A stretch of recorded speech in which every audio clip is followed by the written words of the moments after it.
பவுல் என்ன சொன்னா தெரியுமா? ஐயா, இயேசு கிறிஸ்துவ நம்புங்க போதும். நீ ஒருவர் மாத்திரம் இல்ல, உன் வீட்டில் இருக்கிறவங்களும் ரட்சிக்கப்படுவார்கள். தேவனுக்கு இருக்கிற ஆசை என்னவென்றால், சகோதரனை நீ மாத்திரம் ரட்சிக்கப்படுவதல்ல, சகோதரியை நீ மாத்திரம் ரட்சிக்கப்படுவதில்லை, உன் குடும்பம் மொத்தமும் ரட்சிக்கப்பட வேண்டும் என்றுதான் தேவன் ஆசைப்படுகிறார். நான் கேட்கிறேன், இங்க இருக்கிறவங்க எத்தனை பேரால சொல்ல முடியும் குடும்பம் மொத்தமும் ரட்சிக்கப்பட்டிருக்கிறோம்?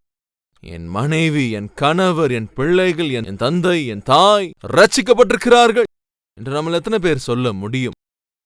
தேவனுக்கு இருக்கிற ஆசை அதுதாங்க, ரட்சிக்கப்பட வேண்டும். சகேயோ, இறங்கி வா, இந்நாளிலே உன் வீட்டுக்கு ரட்சிப்பு வந்திருக்கு. வீட்டுக்கு ரட்சிப்பு வர வேண்டும் என்றுதான் தேவன் ஆசைப்படுகிறார். அப்போ உன் கணவர் மாற வேண்டும் என்றால் கவனி, உன் மனைவி மாற வேண்டும் என்றால், பிள்ளைகள் மாறணும் அப்படின்னா என்ன செய்யணும்? இந்த சிறைச்சாலை அதிபதி என்ன பண்ணான் தெரியுமா? தன்னோட வீட்டுல இருக்கிறவங்க ரட்சிக்கப்படணும் அப்படின்னு சொல்லி அவன் என்ன செஞ்சான்னு பார்க்கல வாங்க இப்போ. அதாவது அவங்க ரட்சிக்கப்படுவதற்கு, தன் வீட்டு ஆட்கள் ரட்சிக்கப்படுவதற்கு அவன் என்ன பண்ணான்னு வாசிக்கலாம். கர்த்தராகிய இயேசு கிறிஸ்துவை விசுவாசி, அப்பொழுது நீயும் உன் வீட்டாரும் ரட்சிக்கப்படுவீர்கள் என்று அவன்கிட்ட சொல்லி, அவனுக்கும் அவன் வீட்டில் இருந்த யாவருக்கும் கர்த்தருடைய வசனத்தை போதித்தார்கள். ஒரு நபர் ரட்சிக்கப்பட வேண்டும் என்றால் அந்த நபர் எதை கேட்கணும் சொல்லுங்க? தேவனுடைய வார்த்தையை கேட்கணும். சகோதரனே, சகோதரியே, உன் கணவர் குடிகாரர் என்பதனால்தான் அல்லவா, ஊர் சுத்துகிறார் என்பதனால்தானே உனக்கு இந்த அவஸ்தைகள்?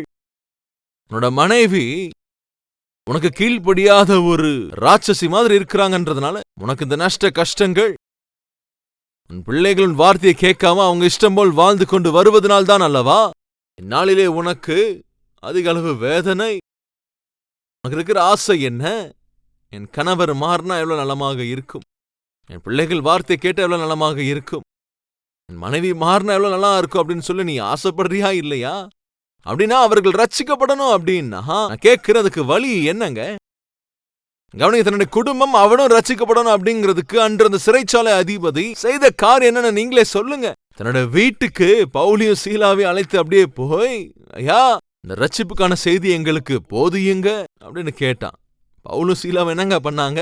தேவனுடைய வார்த்தையை சொல்லுங்க, அவனுக்கும் அவனுடைய வீட்டாருக்கும் தேவனுடைய வார்த்தையை போதித்தார்கள். அப்படின்னா உன் மனைவியாக இருக்கலாம், உன் கணவராக இருக்கலாம், உன் வீட்டில் இருக்கிற பிள்ளைகளா இருக்கலாம், அத்தையாக இருக்கலாம், மாமனாரா இருக்கலாம், தாய் தகப்பனாக இருக்கலாம், வேற பிள்ளைகளா இருக்கலாம். ரட்சிக்கப்படணும் அப்படின்னா ஒரே ஒரு வழிதான், தேவனுடைய வார்த்தையை கவனிங்க கேட்கிறது. நாளிலே இந்த சிறைச்சாலை அதிபதி என்னங்க செஞ்சா? தன்னுடைய குடும்பம் தேவ வசனத்தை கேட்கும்படி எல்லா முயற்சியும் அவன் செஞ்சாங்க. அதன் விளைவு என்ன? அவனும் வார்த்தையை கேட்டான், குடும்பமும் வார்த்தையை கேட்டது. அதுக்கு பிரதிபலனாக என்ன நடந்தது பார்க்கலாம். அந்த ராத்திரி வீட்டில் இருக்கிறவர்கள் வார்த்தையை கேட்டு கிறிஸ்துவை தங்கள் சொந்த இரட்சகராக அவர்கள் அங்கீகரித்து அந்நாளிலே அந்த ராத்திரியிலே ரட்சிக்கப்பட்டார்கள். அந்த சிறைச்சாலையின் அதிபதியின் குடும்பம். அற்புதம் இல்லையாங்க இது? இப்போ ரட்சிக்கப்பட்டுட்டாங்க அப்படின்னு எப்படிங்க சொல்ல முடியும்? அவனுக்குள்ளாக வந்திருக்கிற மாற்றம், அவர்களுக்குள்ளாக காணப்பட்ட அந்த ரட்சிப்புக்கு ஏதுவான அந்த குணாதிசயங்கள். முதலாவதா என்ன நடந்தது வாசிக்கலாம் வாங்க. அவனுக்கும் அவன் வீட்டில இருந்த எல்லாருக்கும் என்னங்க வார்த்தையை அவர்கள் போதித்தார்கள். மேலும் ராத்திரியில் அந்நேரத்திலே தானே என்னங்க அவன் அவர்களை அழைத்து கொண்டு போய் அவர்களுடைய காயங்களை கழுவினா. இங்க நம்ம பார்க்கிறது என்னன்னு தெரியுமா உங்களுக்கு? சிறைச்சாலை அதிபதி யாரை அவன் அடித்தானோ, காயப்படுத்தினானோ, கைகளுக்கும் கால்களுக்கும் சங்கிலிகளை போட்டானோ, எதுக்குங்க கட்டி போட்டான்?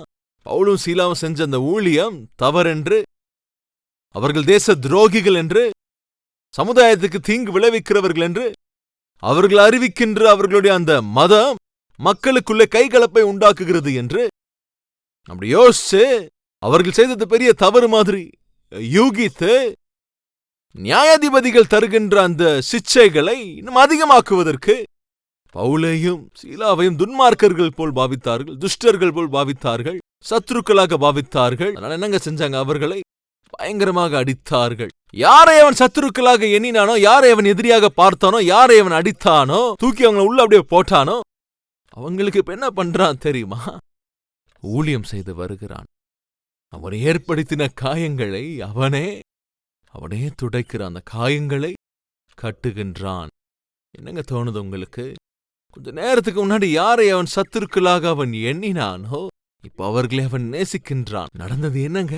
இருதயத்திலே மாற்றம் பிறந்தது. என்னங்க சொல்றோம் நாம? புதிய இருதயம், புதிய இருதயம், நல்ல இருதயம். அது ஒரு நல்ல இருதயம். சத்துருக்களையும் கூட நேசிக்கக்கூடிய, அதாவது துவேஷித்தவர்களையுமே கூட நேசிக்கின்ற மனசு. அதோ அந்த சிறைச்சாலை அதிபதி அதை வெளிப்படுத்தினான். ரட்சிக்கப்பட்டிருக்கிறாயா? அப்படின்னா உன்னோட இருதயம் எப்படி இருக்கும் தெரியுமா? புதிய இருதயம், நல்ல இருதயத்தோட நீ இருப்பாய்.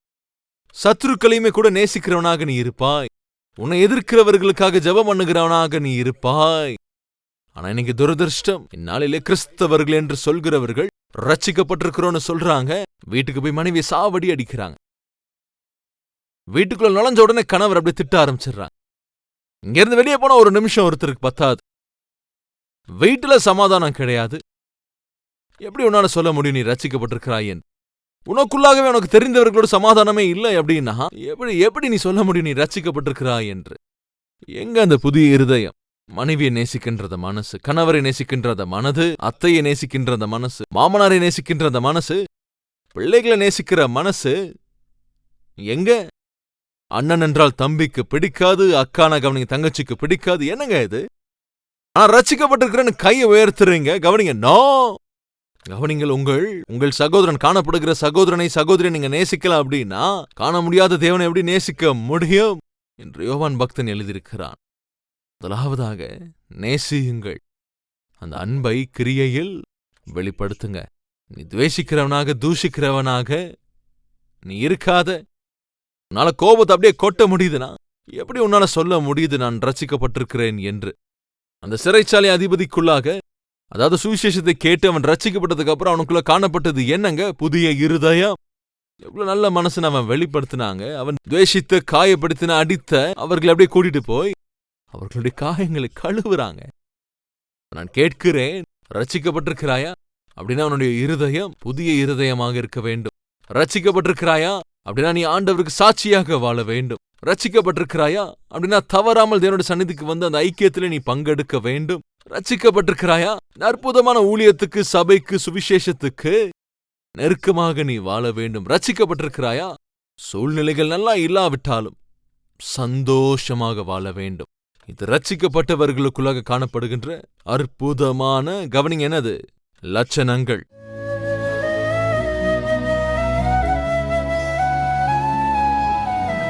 பரிசுத்தமுள்ள எங்கள் பிதாவே, ரட்சிக்கப்பட்ட அந்த சிறைச்சாலையின் அந்த அதிபதி ரட்சிப்பை அவன் கனப்படுத்தி, ஆண்டவரை தன்னுடைய வாழ்க்கையில அவன் அற்புதமான 5 லட்சணங்களை இந்த உலகத்துக்கு வெளிப்படுத்தினான். புதிய இருதயத்தை, அப்படி என்றால் மாற்றத்தை பெற்றிருக்கிற இருதயத்தை, அதாவது ஆண்டவரை சத்ருக்களை நேசிக்கக்கூடிய அந்த இருதயத்தை வெளிப்படுத்தினான், அதை கனப்படுத்தினான்.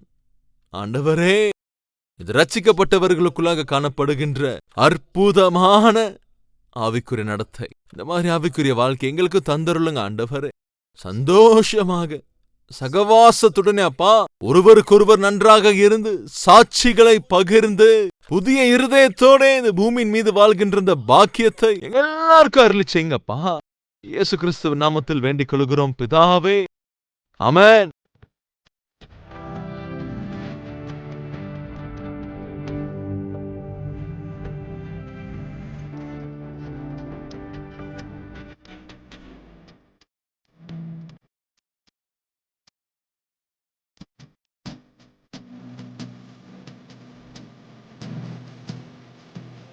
Dear friends, இன்று நீங்கள் கேட்ட இந்த செய்தி உண்மையாகவே உங்களுக்கு ஆசீர்வாதமாக இருந்திருக்கும் என்றால் லைக் செய்யுங்கள், மற்றவர்களுக்கும் கூட ஷேர் செய்யுங்கள். கூடவே உங்களுடைய கமெண்ட்டையும் எழுதி உங்களுடைய அபிப்பிராயத்தையும் தெரிவிக்க வேண்டும் என்று கேட்டுக்கொண்டு, தேவனுக்கு சித்தமானால் நாளையும் சந்திக்கலாம்.